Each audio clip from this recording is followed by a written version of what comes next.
Welcome to A Mason's Work, the podcast where we review Masonic symbols and illustrate how they can be used to solve problems in everyday life. With your host, Brian Mattox, a proud member of the Craftsman Online Media Network. So there's a implied symbol in Freemasonry, and the level of how implied it is versus how overt it is a different conversation. But there's an implied symbol in Freemasonry related to correspondence. And I've included it in my work as a symbol in the symbols deck called As Above, So Below. You'll find reference to this everywhere. The notion here is very simple, that there is a patterned understanding of the way the universe operates that is mirrored in sort of as above, right, in the heavens or in the celestial sphere, and here on earth, right? So you'll see the exact same patterns in heaven as on earth, or, on earth and below, as it were.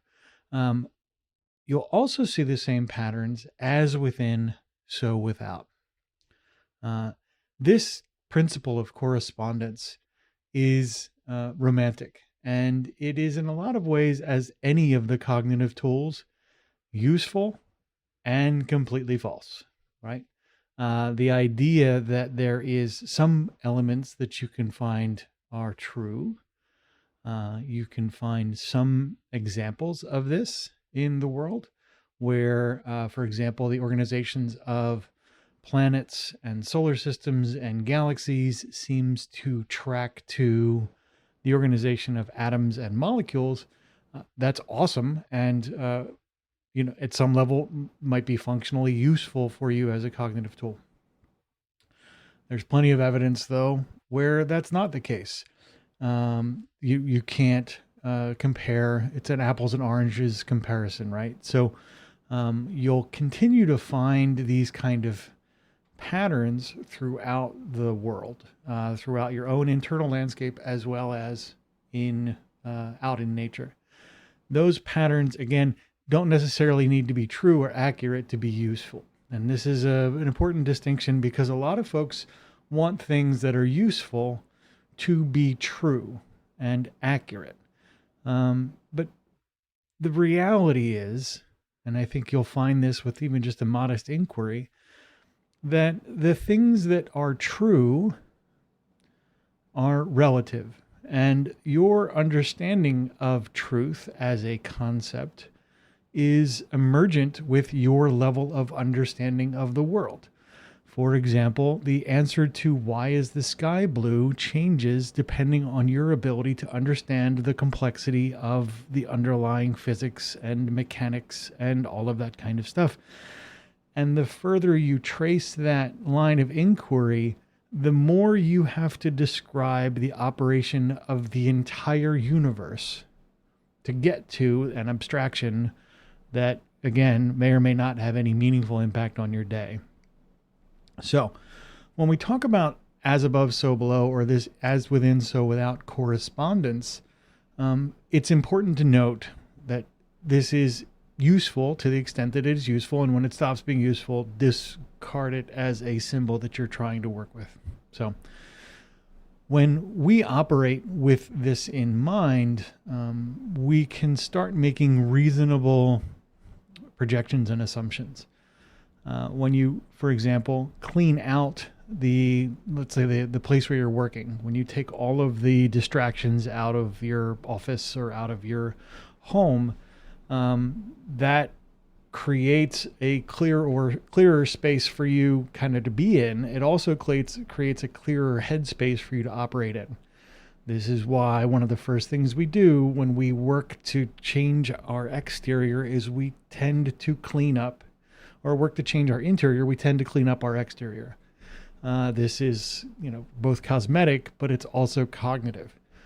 And a lot of the reason why this works is a concept, and we'll get into it a little bit more as we go, but there are concepts here in psychology that we kind of use to understand how all these things fit together. That fundamental truth of as above, so below is effectively an application of the frequency illusion. Meaning, if you are familiar with the frequency illusion as a thing, the Bader-Meinhof phenomenon, it's called as well. It is this idea that the more you see a thing, or the more you think a thing, the more you see a thing, right? So if you buy a car, for example, and the car is the kind of analogy that everyone uses when they discuss this. When you buy a car, you tend to see more of that car on the road. This is not true. The number of cars didn't change. What did change is your awareness of them, which again further reinforces the as above, so below, as within, so without, because your mind changed, your literal perception changed. This is, again, the veracity of this scientifically is, almost trivial in comparison to its effective use for you cognitively as you go forward. So when we talk about this throughout the course of the rest of the week, we'll talk about it just like everything else, at a behavioral level, at a relational level, and again, at a systemic level. And we'll then wrap up the rest of the week with, what does this mean to you and how can you use it? The views represented in this podcast are those of the speaker alone and are not representative of any grand or subordinate lodge.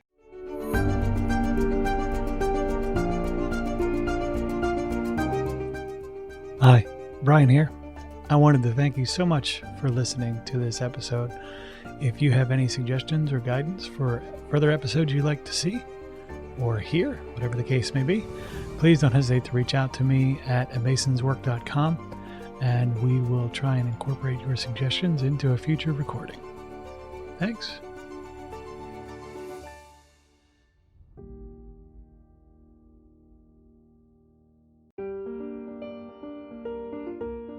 Freemasonry teaches us that the true work is within, a lifelong journey of reflection, discipline, and discovery. At A Mason's Work, we help Masons bring out their best selves through meaningful self-inquiry and symbolic practice. From personal reflection to lodge engagement, we offer tools that turn symbols into action. Visit us at amasonswork.com. The work is within. The time is now.